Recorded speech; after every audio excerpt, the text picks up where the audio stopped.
Os invito a que abran las Biblias esta mañana, Apocalipsis 2. Vamos a estar mirando los versículos 8 al 11 y esto es la carta de Juan, es lo que Jesús le enseñó para la iglesia de Esmirna. Voy a leer de Apocalipsis 2 del 8 al 11. Y leemos: y escribe al ángel de la iglesia en Esmirna, el primero y el último, el que estuvo muerto y ha vuelto a la vida, dice esto: yo conozco tu tribulación y tu pobreza, pero tú eres rico, y la blasfemia de los que se dicen ser judíos y no lo son, sino que son sinagoga de Satanás. No temas lo que estás por sufrir. He aquí, el diablo echará a algunos de vosotros en la cárcel para que seáis probados, y tendréis tribulación por 10 días. Sé fiel hasta la muerte, y yo te daré la corona de la vida. El que tiene oído, oiga lo que el Espíritu dice a las iglesias. El vencedor no sufrirá daño de la muerte segunda. Padre, te damos gracias por la consejería de tu palabra, por el ánimo que nos da. Te damos gracias por tu deseo para vernos a nosotros preparados para cada situación, en cada cultura, en cada generación, para mantenernos firmes en ti, para tener las fuerzas para exaltar tu nombre, para estar sobre la verdad de la palabra. Señor, pido que esta mañana estemos animados, Señor, que también aprendamos de la palabra y que tú seas glorificado a través de este mensaje. Te damos gracias por los momentos que tenemos dulces en ti. Tú eres el maravilloso y pedimos ahora que nos enseñes. En tu nombre oramos. Amén.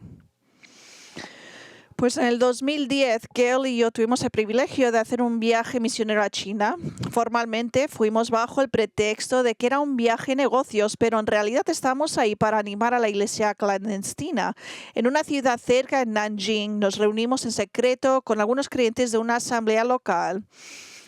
Y cada uno relataba cómo era la vida cuando se defendía la fe como cristiano en China. Algunos habían sido profesores titulares que perdieron sus empleos en las principales universidades y ahora trabajaban como trabajadores de baja dureza. Casi todos habían pasado tiempo en la cárcel por compartir el evangelio, más de 3 años. Pero había un hombre que contó cómo fue arrestado por compartir el evangelio y condenado a muerte. El día de su ejecución programada, vio como 5 personas delante de él eran asesinadas a tiros. Cada uno suplicó por su vida sin éxito.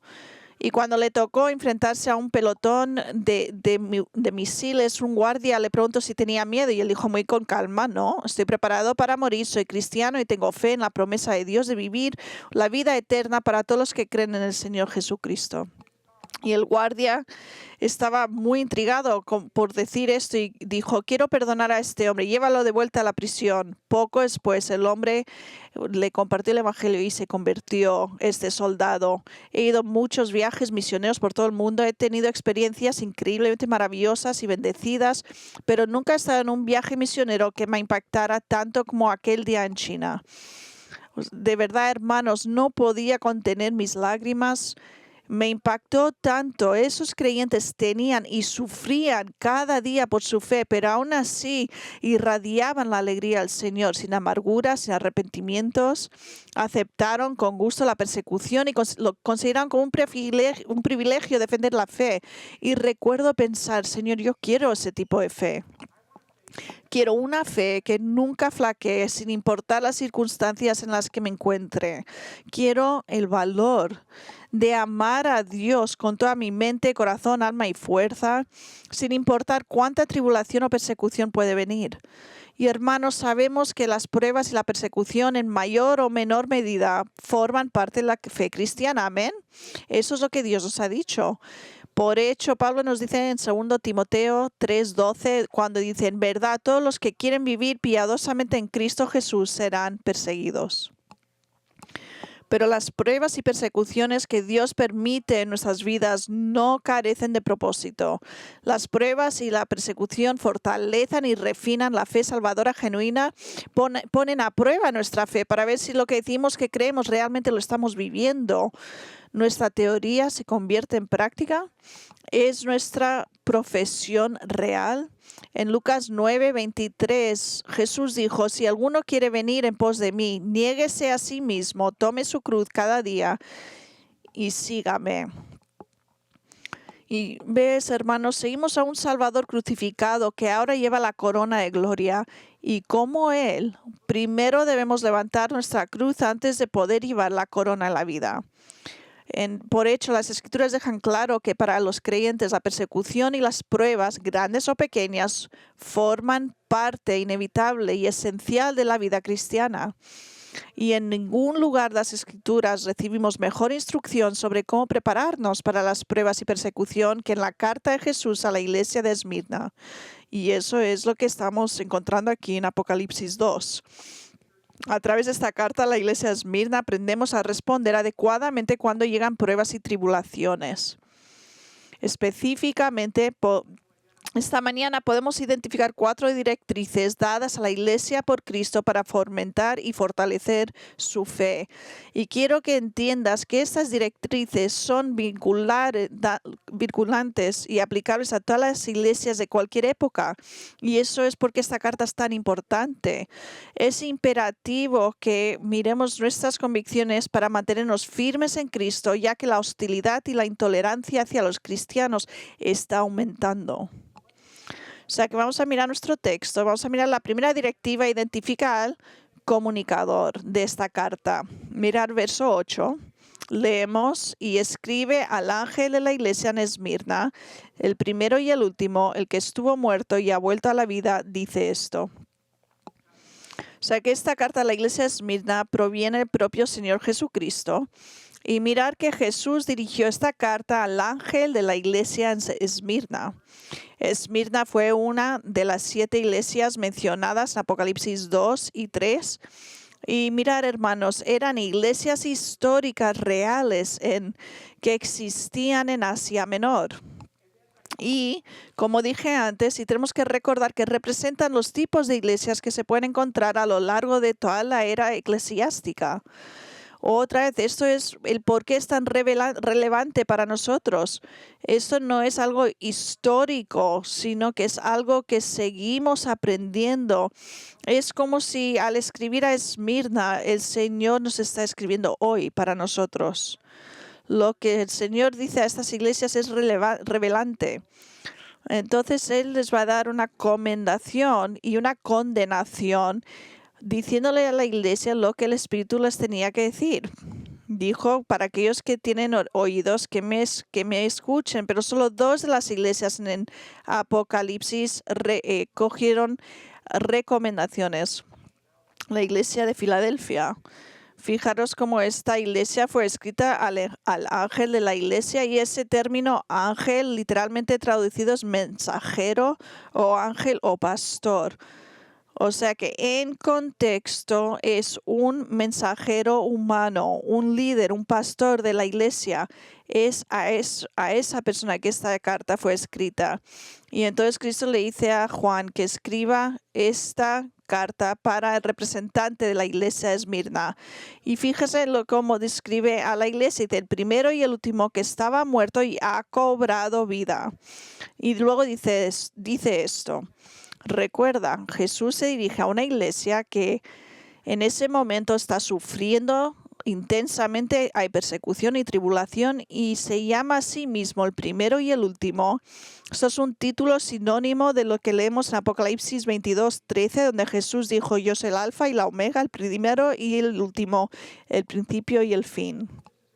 Este es un título de deidad que Jesús compartió con su Padre. O sea que le está recordando a la iglesia, mira, soy deidad, yo soy Dios, no os olvidéis de eso. Habla de su eternidad y su soberanía sobre toda la historia, y al encontrarse esta iglesia en una situación desesperada, Jesús les recuerda que Él es soberano y eterno, que estaba muerto pero volvió a la vida.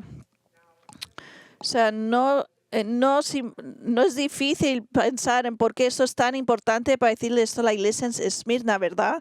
Esto sería un ánimo increíble a esta iglesia, porque le está diciendo, yo quiero que entiendan que yo os tengo en mi mano. En verso 9 Jesús añade, Mira las primeras dos palabras, lo sé. Cómo de importante es saber que Jesús te está diciendo a ti, lo sé. Le está diciendo a la iglesia que da igual lo que enfrentes, yo lo sé. Y le está diciendo, nada me está sorprendiendo, yo te conozco, yo te veo, he pasado por la muerte antes que tú y yo he vuelto a la vida. Así que aunque sufras hasta el punto de la muerte, yo te levantaré a la vida eterna. Es decir, esto es algo que nos da ánimo. Y mirar, esto es algo con que nos podemos relatar porque como humanos no es importante cuando nos sentimos tiempos de angustia o dificultad que hay alguien a tu lado que te está diciendo, yo sé por lo que estás pasando. A lo mejor solo es un abrazo que alguien te da o algún tipo de seguridad o a lo mejor es alguien que empatiza contigo, alguien que te entienda y que te diga entiendo de verdad lo que estás pasando, alguien que a lo mejor viene a tu alrededor y te asegure que no estás solo. Sacamos fuerzas en gente así, ¿verdad? Hace un pocos estos días, esta semana, yo estaba teniendo un día muy malo y uno de los otros ancianos vino y me ayudó. A lo mejor has pasado por algo parecido. Es bueno no estar solo.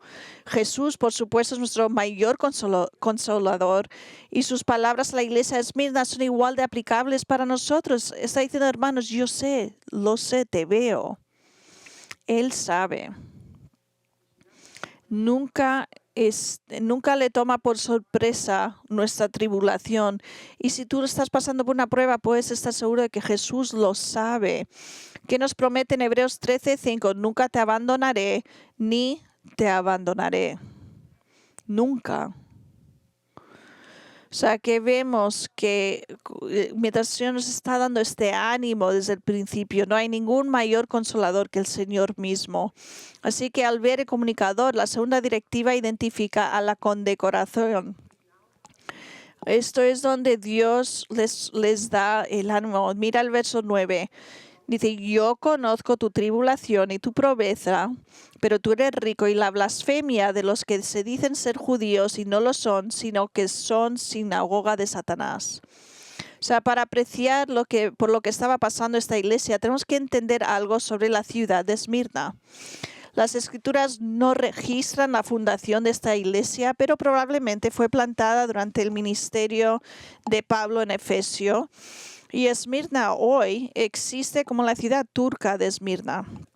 A finales del primer siglo, la vida era peligrosa y difícil para la iglesia de Esmirna y se enfrentaron a una triple amenaza. El primero era que la ciudad era una fuerte aliada de Roma y era el centro del culto al emperador.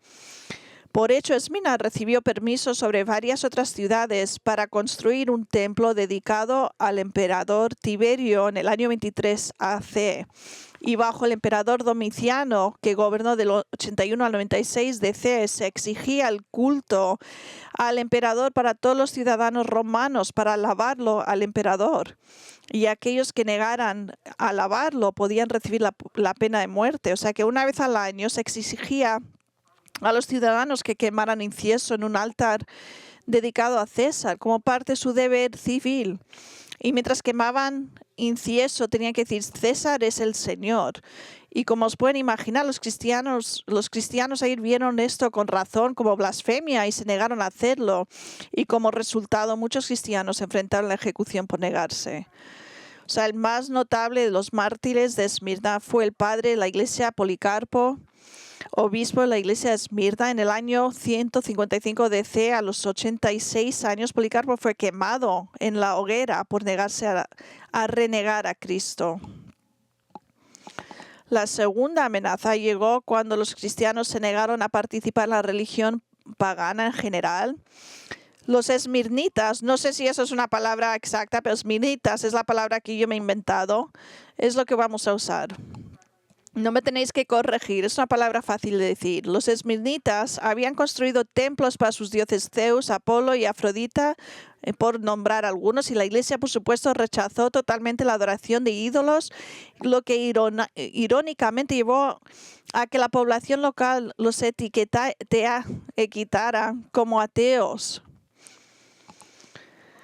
Finalmente, había una tercera amenaza. Los creyentes en Esmirna enfrentaban acusaciones de blasfemia por parte de quienes decían ser judíos, pero no lo eran. En realidad, estos judíos eran los blasfemos y Jesús los llamó una sinagoga de Satanás. Menuda condena definitiva. Los judíos lo odiaban y rechazaban a Jesucristo. Eran tan seguidores de Satanás como los adoradores de los ídolos. Y recordar lo que dijo Jesús a los fariseos en Juan 8:44, cuando Jesús condenó a los fariseos diciendo: sois de vuestro padre el diablo y queréis hacer los deseos de vuestro padre. Quiero, al ver estos tres recomendaciones, quiero que miremos más acerca lo que quieren decir. En primer lugar, vemos que Jesús commenda a esta iglesia por tres cosas: su tribulación, su pobreza y por ser acusados de blasfemia. ¿Cuántos de vosotros ven esto como una comendación? Pero fijaros cómo Jesús no habla de las acciones que habían hecho, sino que les están comendando por los hechos que les habían hecho a ellos. Primero habla de su tribulación. Y en griego esta palabra se refiere a opresión, presión, angustia, una presión hacia apertura. Pero no te pierdas esto. Esta tribulación se refiere a los desafíos que enfrentaron estos creyentes por reclamar al nombre de Cristo. No simplemente eran tribulaciones de vivir en un mundo caído. Estas son aflicciones que soportaron por el amor de Cristo. Y verás, les costó algo porque estaban aclamando su amor a Cristo, que representaba la fe. Y sabes, ahora mismo la tribulación que enfrentamos nosotros en Estados Unidos por defender a Cristo es mínima comparada con lo que enfrentan muchos cristianos en otras partes del mundo. Y no estás tan agradecido de que hasta ahora hemos podido alabar a Dios lo más libremente que queremos en este país. Te das cuenta, hermanos, que no es así en otros sitios. Esto nunca ocurriría en otros países. Lo tenemos muy fácil aquí y estoy tan agradecido por las bendiciones que Dios nos ha dado, pero va a venir. Y yo creo que en un futuro cercano nos va a costar mucho más defender a Cristo. Nuestra cultura está intensificando su oposición a la verdad bíblica. Ahora el estar en contra de aborto y derechos de mujeres es algo malo. Definimos al matrimonio como un hombre y una mujer, pero nos llaman nombres al decir eso, que no sabemos lo que decimos.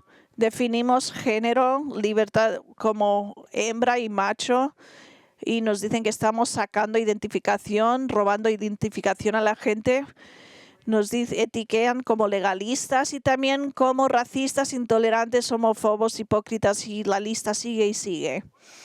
Sabes, es una cosa que nos digan un nombre, que nos insulten, pero qué firme y valientemente nos mantendremos cuando las palabras se convierten en persecución física y amenazas.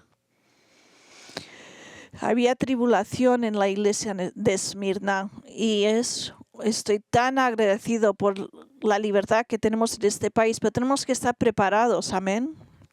Segundo, Jesús elogia a esta iglesia por su pobreza. Interesante, los creyentes en Esmirna sufrían pobreza. ¿Por qué? Porque a consecuencia de la pérdida de medios de vida, ingresos o negocios debido a su fe en Cristo. Pensar en esta sociedad, eran odiados y era muy fácil que podían haber hecho un compromiso, haber guardado en silencio su fe y no decir nada, hacer ver que no tienen ninguna fe en Cristo, pero sabes que esta iglesia aguantaron firmemente. Y Jesús les anima diciéndoles que son ricos, sois tan ricos, no en cosas materiales, pero en espíritu. no eran sois ricos en las cosas que importan para la eternidad. Tenéis un tesoro en el cielo. Y a veces he pensado, ¿qué haríamos si éramos pobres? ¿Y si cambiaran las cosas aquí y no pudiéramos vivir, no pudiéramos sacar trabajo? Y piensas, pastor, esto es América. Mira las noticias y dime lo seguro que nos sentimos. ¿Qué haremos si la persecución empieza a afectar al saldo de nuestras chequeras? ¿Negaremos la fe? ¿Nos quedaremos callados? Yo oro para que todos decidamos mantenernos firmes y confiar plenamente en Dios para cualquier circunstancia en la que nos encontremos, porque en cualquier circunstancia en la que estás, cuando tú ores, oirás a Dios decirte, lo sé, yo sé por lo que estás pasando. Yo oro estas cosas nunca pasen, pero tenemos que estar preparados. Tercero, Jesús comienda a esta iglesia por perdurar la blasfemia. Esta iglesia fue difamada, odiados, y los romanos agrupaban a los cristianos y a los judíos juntos. Pero cuando los cristianos empezaron a rechazar el culto de los ídolos y empezaron a mostrar deslealtad política hacia Roma, los judíos temían que los romanos también les iban a perseguir a ellos. Así que buscaron destruir a los cristianos blasfemándoles en cada paso. John MacArthur comentó en esto y me encanta lo que dice, los judíos incrédulos solían acusar a los cristianos de canibalismo basado en un malentendido de la cena del Señor, inmoralidad basada en una perversión del beso sagrado con el que los creyentes se saludaban, separación de hogares cuando un cónyuge se hacía cristiano y el otro no, a menudo causaba conflictos, ateísmo porque, como ya se ha señalado, los cristianos rechazaban el panteón pagano de las deidades, y la deslealtad política y rebelión porque los cristianos se negaban a ofrecer los sacrificios requeridos al emperador. O sea, que eran blasfemados. Pero la persecución en contra de la iglesia no es nada nuevo. Lo vemos en el libro de Hechos. Habla mucho sobre la persecución en Hechos a la iglesia. Pero debemos recordar que estos judíos en Esmirna podían ser étnicamente judíos, pero no eran espiritualmente judíos. Y eso es lo que Pablo nos dice en Romanos 2, del 28 al 29. Y él hace esta distinción diciendo, porque no es judío el que lo es exteriormente, ni la circuncisión es la externa en la carne, sino que es judío el que lo es interiormente, y la circuncisión es la del corazón, por el espíritu, no por la letra, la alabanza del cual no procede de los hombres, sino de Dios. O sea, lo que estaba ocurriendo es que estos judíos eran falsamente acusados al pueblo de Dios en Esmirna, igual que Satanás, y por eso se les llamaron como sinagoga de Satanás. Ahora, al contrario, es gente ha usado versos como estos y otros para promover antisemitismo, y eso es algo muy, muy equivocado. Esto no justifica en absoluto ningún tipo de antisemitismo, porque todos somos salvados por gracia y van a haber personas de todas las naciones en el cielo. Nuestro Señor era judío, los apóstoles eran judíos y mi rabino favorito, Steve Kreloff, es judío. O sea que recordamos que Dios tiene su remanente de creyentes judíos y gentiles. O sea que vamos a seguir. Así que habiendo visto a Jesús como el comunicador, el verso 8, que dio una comendación, el verso 9, ahora vamos a ver la tercera directiva, la carga que Él da a la iglesia en el verso 10. Notar lo que dice, no temas lo que estás por sufrir. He aquí el diablo echará a algunos de vosotros en la cárcel para que seáis probados y tendréis tribulación por 10 días. Sé fiel hasta la muerte y yo te daré la corona de la vida. Vamos a ser reales aquí.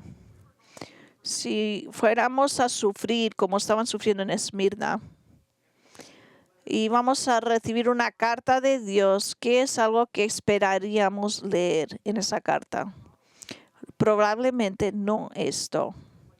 Esto es decir, Jesús, ¿podrías repetir eso otra vez, por favor?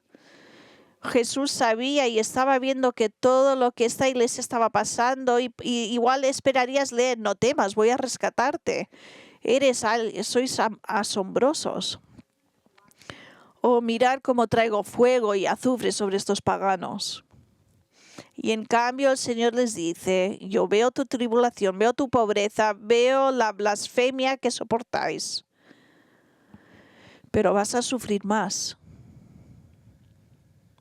El diablo va a encarcelar a algunos de vosotros. Tendréis más pruebas, tendréis más tribulaciones durante 10 días. Y por cierto, a algunos vais a morir. Quiero que seas fiel. Quiero que seas fiel hasta la muerte y yo te daré la corona de la vida. O sea, si soy honesto conmigo mismo, yo creo que si hubiera leído esa carga, a lo mejor me hubiera salido a celebrar. ¿Tú? Pero hermanos, aquí está el problema que solemos tener con esto y tenemos que ser honestos. ¿Cuántos de vosotros sin duda consideraríais la tribulación, la pobreza y la blasfemia como fortalezas que Dios te daría? Eso no tiene sentido en nuestra sociedad, ¿verdad? Hoy en día, si pasáramos por cualquiera de estas tragedias, les diríamos que eran tragedias como circunstancias radicales. Y pensé mucho en el por qué. ¿Por qué hoy vemos todo como una tragedia? No vemos esta vida como normal en tantas partes de la vida, del mundo. Y yo creo que es porque la iglesia de hoy, en nuestra cultura, ha olvidado la centralidad de la comunión de sus sufrimientos. Algo que Pablo advirtió en la iglesia de Filipos 3:10. Y otra vez en Juan 16:33 Jesús dijo, en el mundo tenéis tribulación, pero confiad, yo he vencido al mundo. En Romanos 5:3 y 4 dice, y no solo esto, sino que también nos gloriamos en las tribulaciones, sabiendo que la tribulación produce paciencia, y la paciencia carácter probado, y el carácter probado esperanza. Veréis, hermanos, una y otra vez la Biblia nos advierte que el sufrimiento forma parte de lo que significa ser cristiano. Esto es lo que es coger nuestra cruz diariamente. Y sabéis, hermanos, para la mayoría de los cristianos del mundo, esto es la norma, esto es lo normal. ¿Cuántos de vosotros habéis estado en Haití? ¿Cuántos habéis estado en China o algún país comunista? Esto no está ocurriendo. Y si esto pasara en algunas partes del mundo, nunca saldríais de esta iglesia en vivo. Estamos muy bendecidos.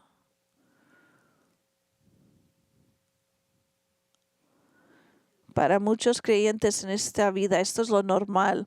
Y es solo por la gracia de Dios que hemos estado bastante protegidos de la severidad, de la persecución que muchos cristianos sufren en todo el mundo. Pero hermanos, nunca deberíamos hacernos la ilusión de que las cosas en nuestro país seguirán así para siempre. Yo espero que sigan así. Jesús les dice a los esminitas que no teman lo que están a punto de sufrir, que no teman la muerte. ¿Por qué? Porque les daría la fuerza para soportarlo. En Salmo 46:1 asegura a los creyentes que Dios es su refugio y fortaleza, una ayuda muy presente en tiempos difíciles. Y verás, cuando Dios ordena o permite tribulación, pobreza o pruebas en la vida de un creyente es para ponernos a prueba. Satanás no. Dios no está fuera de control de todo lo que está haciendo, todo lo que nos está pasando, todo lo que sufres. Dios dice, yo sé, yo sé. Y verás, al endurecer pruebas, los cristianos demostraron que tenían fe y el diablo no puede destruir fe. Amén. Esto es algo que nos debe de animar. Y muchos de vosotros igual pensáis, esto es un mensaje muy fuerte, yo no quería venir para esto. Yo solo soy el mensajero. Y tenemos que predicar todo lo que nos enseña Dios. Pero tenemos que escuchar aquí, tenemos que poner estas verdades en nuestros corazones, porque yo creo que el sufrimiento nunca se va a desaparecer y cuando pasamos por sufrimiento demostramos la realidad de nuestra fe. Y quiero que veas esto, igual que Job, Dios da a Satanás algo de libertad para perseguirnos.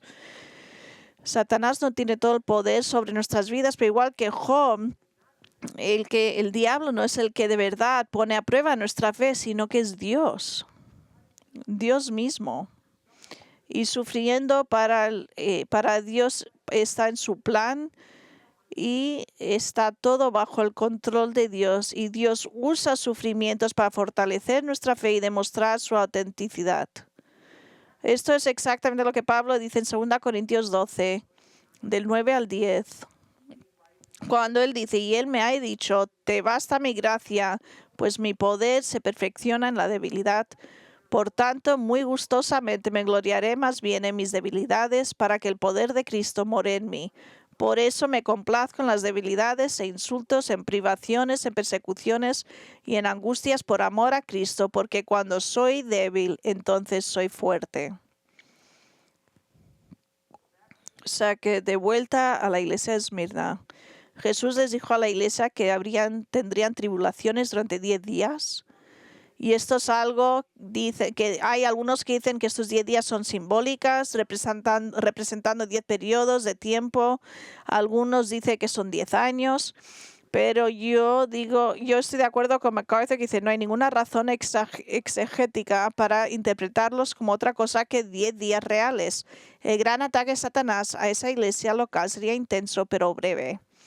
Y yo puedo decir esto, habiendo estado en Haití durante mucho más de 10 días y viviendo disturbios, puedo decirte que 10 días a veces pueden parecer una eternidad. Y yo no he pasado por casi pocas pruebas comparado a estos esmirnitas. O sea, que permitan que os recuerde de nuevo que Jesús no tenía palabras de condenación para esta iglesia, aunque su cargo ciertamente no es lo que la iglesia de Esmirna podría haber esperado escuchar. El Señor no los dejó sin ánimo. Y me encanta, dice, se mantenían firmes en sus convicciones. Al final, verso 10, Jesús dice, sé fiel hasta la muerte y yo te daré la corona de la vida. Hermanos, estas palabras a la iglesia de Esmirna son verdades eternas. En Marcos 8:34 Jesús dijo, si alguno quiere venir en pos de mí, niéguese a sí mismo, tome su cruz y sígame. Y tenemos que entender que esto no es condicional, no es simplemente morir a ti mismo, no es solo una disposición a soportar un poco de problemas, es la convicción de que estamos decididos a mantenernos firmes en la fe aunque nos cueste la vida. La cruz es un signo de muerte. Jesús les dice a la iglesia que si mueres por mí, recibirás la corona de la vida. Y la palabra me encanta. Para corona aquí no es diadema, que habla de la realeza.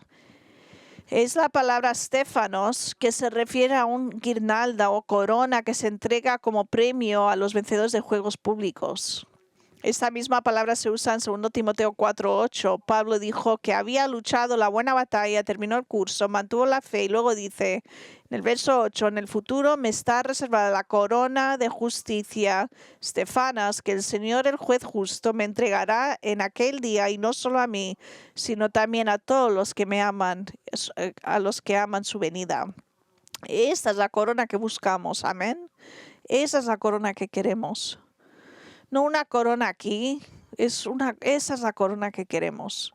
No una corona terrenal, ni una corona de estar viviendo por mí mismo mi vida mejor y soy buen cristiano y quiero mi regalo. No, esa corona no es. Buscamos al Stefanos, la corona de la victoria espiritual, la corona que viene de permanecer fieles a Cristo. Esa es la corona de espiritual que viene a permanecer fieles a Cristo, es la persecución leve hasta dar nuestras vidas y eso es lo que Dios tiene para nosotros. Y yo creo que en el futuro el ánimo que Jesús da a esta iglesia es verdad, se volverá más personal y valioso para nosotros. O sea que habiendo visto al comunicador, la comendación y la carga, llegamos ahora a la última directiva, que es el consejo que el Señor da a la iglesia. Y leemos esto en verso 11. El que tiene oído, oiga lo que el Espíritu dice a las iglesias. El vencedor no sufrirá daño de la muerte segunda. Ahora ese versículo, el que tiene oído, que escuche lo que el Espíritu dice a las iglesias, cierra cada una de las 7 letras de Apocalipsis 2 y 3. Y cuando ves cosas repetidas así, eso quiere decir que Cristo está enfatizando fuertemente la responsabilidad del creyente para escuchar. Y sigue diciendo, los que están en Cristo no serán heridos por la segunda muerte. Y esta segunda muerte no es aniquilación, sino una condena consciente y eterna en el infierno. Para repetir, los verdaderos creyentes no saldrán perjudicados por esta segunda muerte. Amén. Hermanos, no sabemos qué viene, no sabemos. Si Dios nos permite vivir hasta su segunda venida, sin duda va a empeorar antes de que mejore. Pero en cualquier caso no debemos temer nunca lo que el hombre pueda hacernos. No debemos temer a quienes solo pueden matar al cuerpo. Debemos temer a aquel que puede destruir cuerpo y alma en el infierno, como leemos en Mateo 10:28. Y Jesús nos asegura en Juan 11:25. Yo quiero esto cuando muera, aseguraros de que mis hijos pongan esto en mi tumba. El que tiene oído, oiga lo que el Espíritu dice a las iglesias. El vencedor no sufrirá daño en la muerte segunda. ¿Qué podría ser más reconfortante para nosotros en tiempos de sufrimiento y persecución que conocer la segunda muerte? El juicio eterno en el lago de fuego no tiene poder sobre nosotros. Amén. Porque nuestros nombres, si eres creyente, están escritos en el libro de la vida. ¿Hay algo que tú dejarías de tener en esta vida por tener esa vida eterna? Hemos sido y seguimos siendo extremadamente bendecidos de estar en este país para poder adorar abiertamente, leer nuestras vidas abiertamente y proclamar abiertamente nuestra fe. Es una bendición. Y de verdad que yo no quiero sufrir. Yo no busco el martirio. Pero siento que si el Señor se demora, nuestra fe será puesta a prueba severamente en este país. Y no lo digo para traer tristeza y fatalidad, ni para deprimirte, ni asustarte. Mi deseo es prepararte. Pero para prepararte y animarte, para ayudarte a recordar quién eres en Cristo y para animarte a perseverar, pase lo que pase en el futuro. Os insto a recordar esta carta de Esmirna. Saca fuerza y consuelo en esta carta. Pienso en el testimonio de este hombre cristiano chino que enfrentaba un pelotón de misiles. Dijo, estoy preparado para morir. Soy cristiano y tengo fe en la promesa de Dios de conceder la vida eterna a todos los que creen en Él. Y Dios le perdonó la vida con misericordia.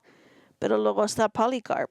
Fue amenazado de muerte a menos que renunciara a Cristo. Y esto es lo que él respondió. 86 años le he servido y nunca me ha fallado. ¿Cómo puedo entonces blasfemar a mi Rey y Salvador? Me amenazas con un fuego que arde durante una temporada y tras un rato se apaga, pero tú eres ignorante del fuego del castigo eterno que se prepara para los malvados. Dios decidió no perdonar a Policarpo y fue quemado en la hoguera. Verás, hermano, en mayor o menor medida, primero debemos tomar nuestra cruz antes de recibir la corona de vida. Y yo pido que cada uno de nosotros estemos dispuestos a compartir en la copa de Cristo y que Él nos conceda la gracia de vivir para Él y morir para Él si es necesario. Vamos a orar. Padre, te damos gracias por la victoria que tenemos en Cristo. Sabemos que este mensaje puede ser recibido en una de dos maneras, o un mensaje que nos deprime o uno que nos consuela, Señor. Y yo pido que para todos los que están aquí, que reciban este mensaje, les preparen para los que va a venir y que les dé consuelo en lo que va a venir, que sepamos que tú nunca nos abandonas Y mientras tengamos mucha persecución o poca persecución, ayúdanos cada día a levantarnos y poner nuestra manta de Cristo y vivir en esta vida como tú nos pides. Ayúdanos a tomar nuestra cruz para saber el gozo de lo que es llevar la corona. Y Señor, pedimos que tú guardes nuestra fe, que sea fuerte, que sea firme, Señor. Y que siempre escuchemos las palabras del Espíritu a la iglesia Esmirna para que podamos decir sin compromiso en nuestro día y en cualquier era al venir. Te damos gracias por tu provisión. Sabemos que cuando somos débiles, somos fuertes en ti. Te damos gracias por eso y pedimos esas cosas en tu nombre. Amén.